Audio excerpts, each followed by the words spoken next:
4 diz o seguinte: quando, pois, o Senhor veio a saber que os fariseus tinham ouvido dizer que ele, Jesus, fazia e batizava mais discípulos que João, se bem que Jesus mesmo não batizava, e sim os seus discípulos, deixou a Judéia, retirando-se outra vez para a Galiléia. E era-lhe necessário atravessar a província de Samaria. Chegou, pois, a uma cidade samaritana chamada Sicar, perto das terras que Jacó dera a seu filho José. Estava ali a fonte de Jacó, e cansado da viagem, assentara-se Jesus junto à fonte, por volta da hora sexta. Nisto veio uma mulher samaritana tirar água. Disse-lhe Jesus: dá-me de beber, pois seus discípulos tinham ido à cidade para comprar alimentos. Então lhe disse a mulher samaritana: como sendo tu, judeu, pedes de beber a mim, que sou mulher samaritana? Porque os judeus não se dão com os samaritanos. Replicou-lhe Jesus: se conheceras o dom de Deus, e quem é o que te pede, dá-me de beber, tu lhe pedirias, e ele te daria a água viva. Respondeu-lhe ela: Senhor, tu não tens com que atirar, o poço é fundo. Onde, pois, tens a água viva? És tu, porventura, maior do que Jacó, nosso pai, que nos deu o poço, do qual ele mesmo bebeu, e bem assim seus filhos e o seu gado?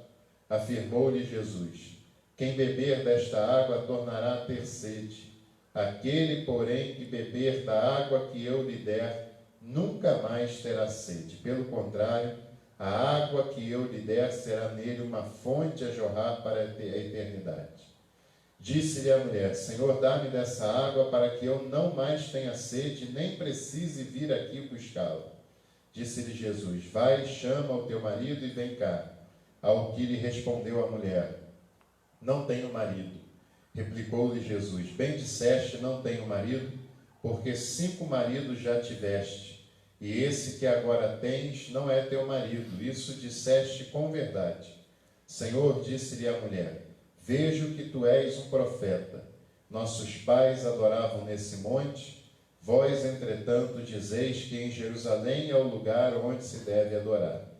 Disse-lhe Jesus: mulher, podes crer-me que a hora vem, quando nem neste monte, nem em Jerusalém adorareis ao Pai. Mas vós adorais o que não conheceis, nós adoramos o que conhecemos, porque a salvação vem dos judeus. Mas vem chegada a hora, e esta já chegou, em que os verdadeiros adoradores adorarão ao Pai em espírito e em verdade, porque são estes que o Pai procura para seus adoradores. Então, nós vamos ler até esse versículo, o versículo 23. A história prossegue por todo o capítulo 4 do Evangelho de João, e possivelmente no próximo culto, na quinta-feira, nós daremos continuidade no restante da história que nós não lemos agora. Essa história ela é muito importante, uma história muito bonita, porque, como eu falei no início, esse encontro entre uma mulher samaritana e Jesus era um encontro impossível de acontecer. Era um encontro improvável que acontecesse. E era um encontro que não deveria ter acontecido, por causa dos padrões culturais que existiam naquela época. Era uma sociedade centrada na figura masculina, na qual a mulher não tinha nenhum papel social, a não ser papéis domésticos e familiares. E uma mulher não poderia ser vista na companhia de um outro homem em público, né, ao ar livre, a não ser na sua casa, claro. Uma mulher não poderia estar conversando com um homem em público, porque isso era um escândalo para o homem que assim o fizesse, e isso era um tipo de encontro que não deveria acontecer segundo os padrões culturais daquela época. E nessa história específica a coisa fica ainda mais problemática, porque não é uma mulher judia não é uma mulher da religião judaica como era Jesus, o que já seria improvável o encontro e o que já se tornaria um encontro que não deveria acontecer. Mas essa mulher, além de tudo, além de todo esse problema social que havia na época, ela era uma samaritana. E os samaritanos eram uma espécie de um povo mestiço que morava na Palestina, razoavelmente próximo a Jerusalém, porque aquela região toda é pequena, e que tinha um outro cenário religioso que não era do judaísmo tradicional, do judaísmo clássico, do judaísmo que predominava no restante da Palestina.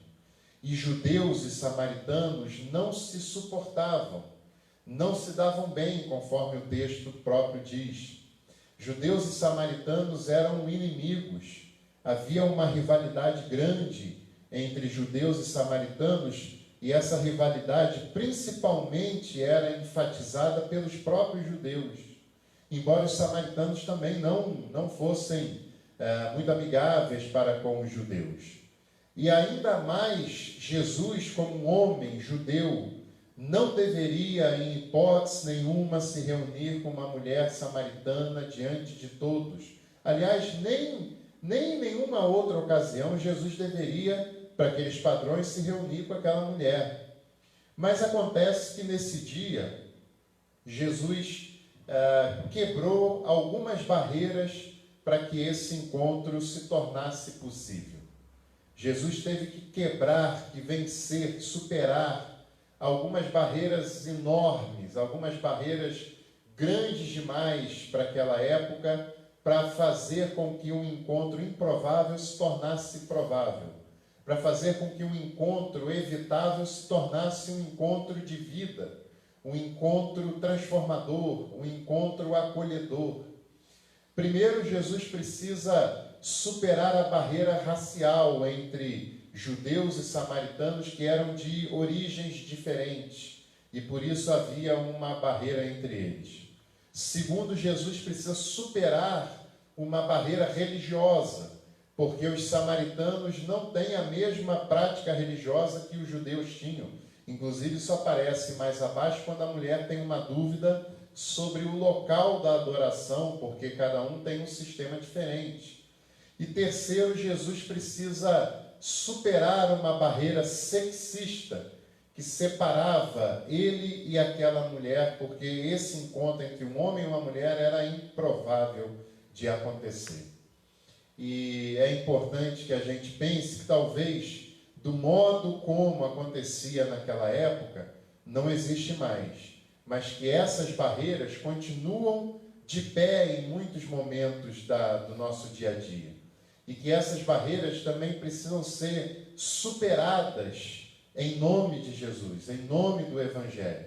A barreira que há entre raças, que ainda infelizmente existem, e existem num país como esse, que é um país com uma diversidade tão grande de etnias, com uma diversidade tão grande de cores de pele. Eu acabei de dizer no início sobre a questão indígena, né? E existem barreiras raciais ainda de pé num país como o Brasil, que é um total absurdo, que é uma total desconexão com a realidade.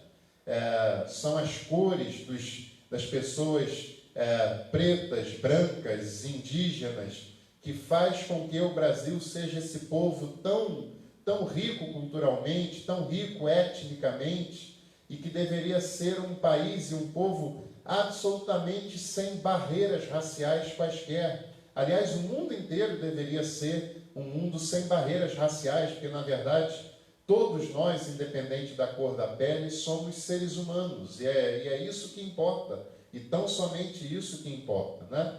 E ninguém é mais ou menos humano, todos nós somos igualmente seres humanos, independente de qualquer outra coisa. Existem ainda barreiras religiosas, e infelizmente barreiras religiosas que muitos evangélicos levantam, e que não deveriam, uma pessoa que crê em Jesus deveria dedicar a sua vida em derrubar barreiras e não em levantá-las. Deveria dedicar a sua vida em construir pontes e não em levantar muros. E infelizmente existem pessoas fundamentalistas que levantam muros que separam evangélicos de católicos, pentecostais de tradicionais, cristãos de não cristãos, e esses muros simplesmente não deveriam acontecer, e os que acontecem deveriam ser derrubados por pessoas que tiveram encontro com Jesus, como ele derrubou esse muro nessa ocasião e em todas as ocasiões que ele teve a oportunidade de fazê-lo, seja com os samaritanos, seja com os politeístas lá do Império Romano, como o centurião, que ele se encontra lá no texto de Lucas, e como a mulher Ciro-fenícia, e tantas outras oportunidades que nós vemos isso. E também ainda existe hoje no Brasil do século XXI, infelizmente, ainda existem barreiras sexistas enormes que separam homens e mulheres, e que muitas vezes essas barreiras são colocadas em igrejas que não deveriam estar lá, como não deveriam estar em lugares nenhum, nem no ambiente de trabalho, nem no ambiente escolar, acadêmico, nem no ambiente da pesquisa, nem no ambiente eclesiástico, nem no ambiente familiar, nem em nenhum outro tipo de ambiente. Então, acho que a primeira das grandes lições que esse texto nos ensina, e aliás, esse texto só existe porque essa história aconteceu. E essa história só aconteceu porque Jesus derrubou as 3 enormes barreiras que separavam ele daquela mulher. Se ele não tivesse feito isso, aquela mulher teria voltado para sua casa, a sua vida não teria sido transformada, a vida dos seus vizinhos não teriam sido transformadas e nós não conheceríamos uma história tão transformadora quanto essa. O Evangelho só pode acontecer quando barreiras como essas e outras são derrubadas. E são derrubadas não em nosso próprio nome, mas são derrubadas em nome do próprio Cristo. É Ele quem nos incentiva a superar essas barreiras, e nós, se somos de fato seus discípulos, devemos nos sentir incentivados por Ele, pela fé nele, de vencer esses obstáculos e essas barreiras que dividem seres humanos igualmente amados e acolhidos por Jesus, por Deus. Jesus se aproxima daquela mulher num ato que deixa até ela própria surpresa, porque ela sabia de tudo isso aí que eu estou falando com vocês. Sabia muito bem até, ela era vítima disso quase todo dia.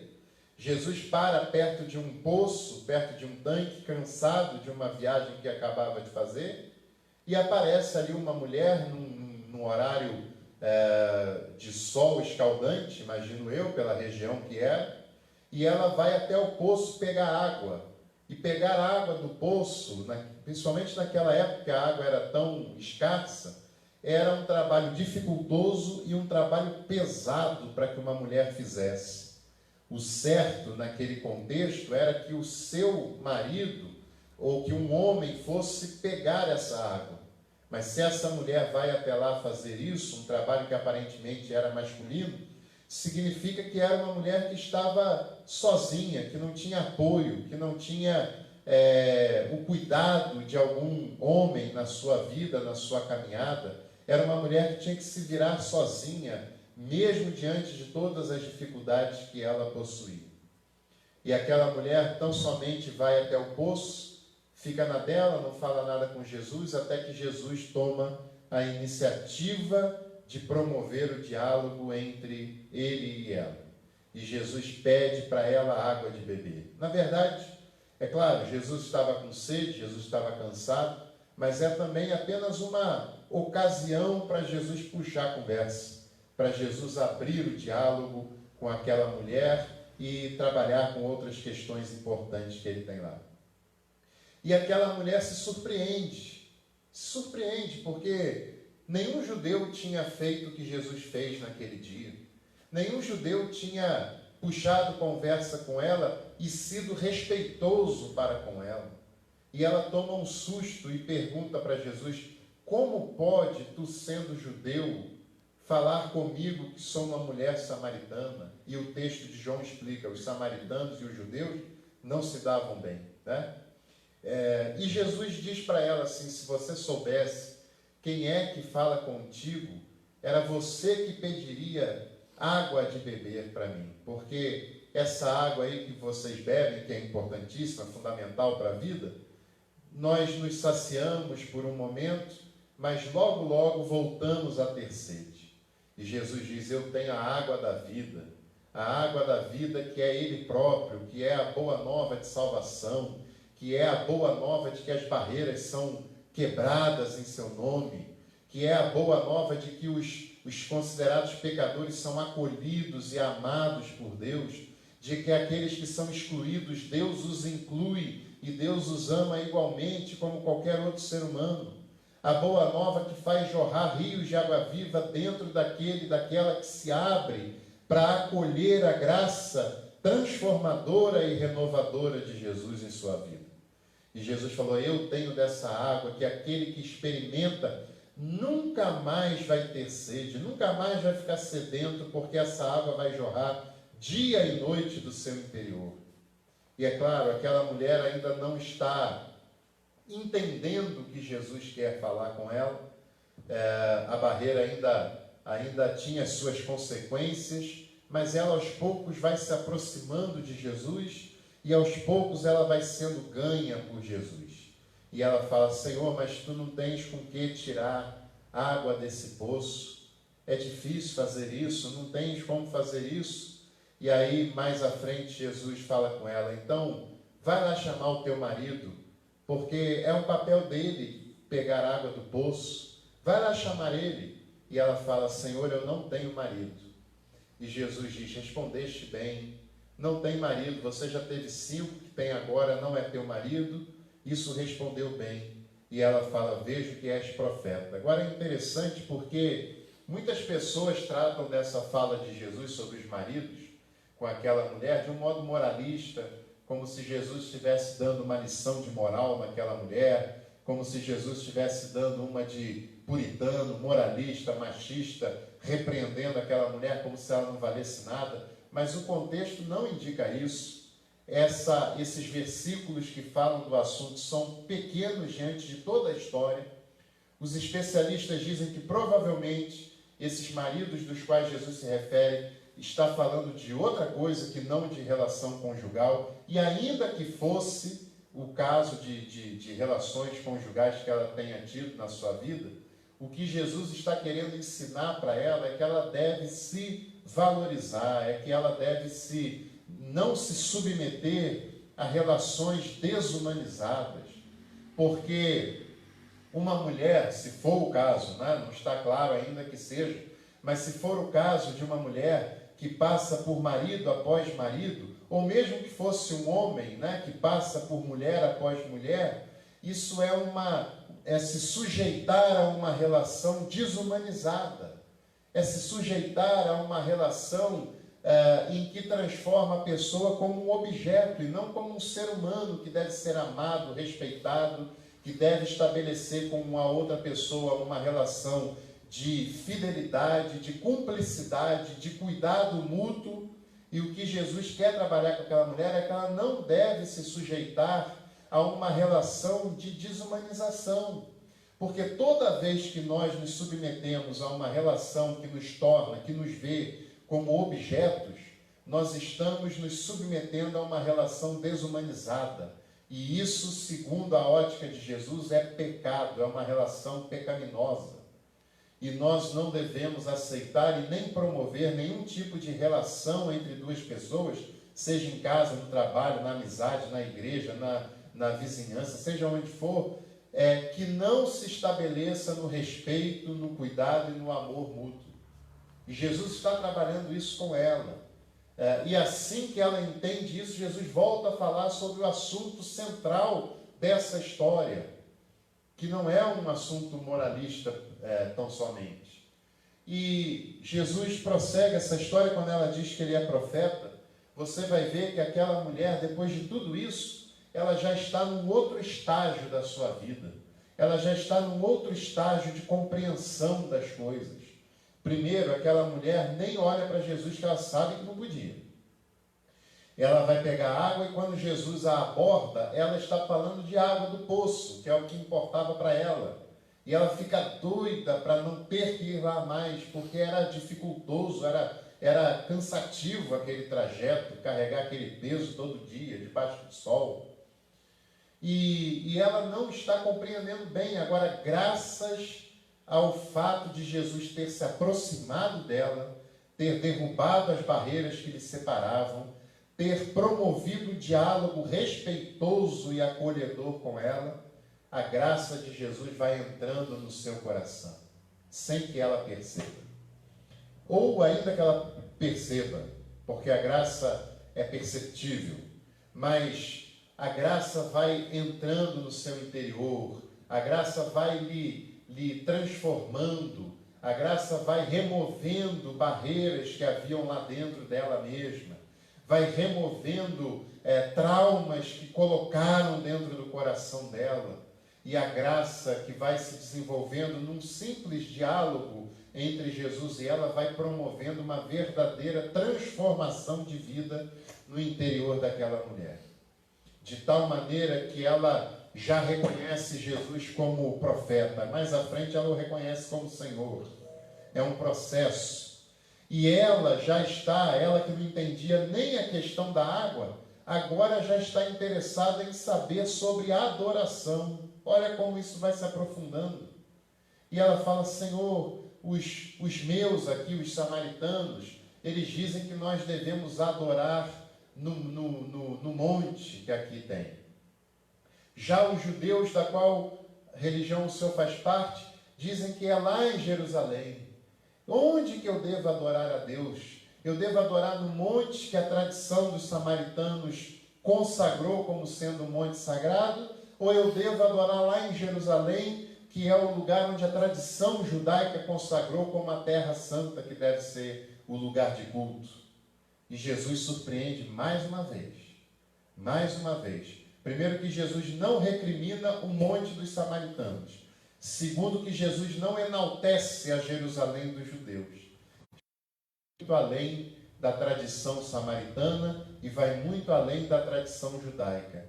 E ele diz para ela assim: olha, se a adoração fosse em Samaria, muitos estariam equivocados. Se a adoração fosse em Jerusalém, muitos estariam de fora, inclusive você não poderia ir lá. Né? Mas Jesus diz assim: nenhum lugar nem outro é importante. Nenhum lugar nem outro é essencial. Porque o essencial é que nós, eu, você, quem quer que seja, adore a Deus em espírito e em verdade. E isso independe do local onde nós podemos estar. Isso não tem a ver com monte, não tem a ver com Jerusalém, não tem a ver com qualquer outra tradição ou qualquer outra coisa. Porque Deus busca a quem o adora em espírito e em verdade. Seja onde estiver essa pessoa. Deus busca quem o adora com sinceridade, com o coração aberto, com o coração desejoso, com o coração disposto a receber, com o coração disposto a ser transformado por sua graça. São esses e essas a quem Deus busca. E se você, Jesus dizendo para ela, se você está interessado na verdadeira adoração, é aquela que vem do interior do seu coração, que vem da verdade da sua vida, da verdade, da autenticidade da sua fé e do seu coração. É a adoração que não é teatral, que não é presa à tradição, que não é presa às formalidades humanas. É a adoração que vem da autenticidade, da veracidade da sua vida, de quem você é, do interior da sua alma. E se você deseja adorar e buscar a Deus em espírito e em verdade, é que deve ser o caminho. Que você faça isso de modo autêntico, de modo verdadeiro, de modo real, de modo íntimo, porque certamente, se assim nós o fizermos, nós seremos encontrados por Deus, independente de tradições ou independente de quaisquer outras coisas. Que nós possamos, como aquela mulher fez, abrir o nosso coração para que a graça de Deus nos transforme a cada dia, a cada momento. E para que nós possamos adorá-lo em espírito e em verdade e sermos encontrados por Ele. Que Deus te abençoe grandemente e na próxima oportunidade nós vamos dar continuidade a esse texto tão bonito do encontro entre Jesus e aquela mulher samaritana.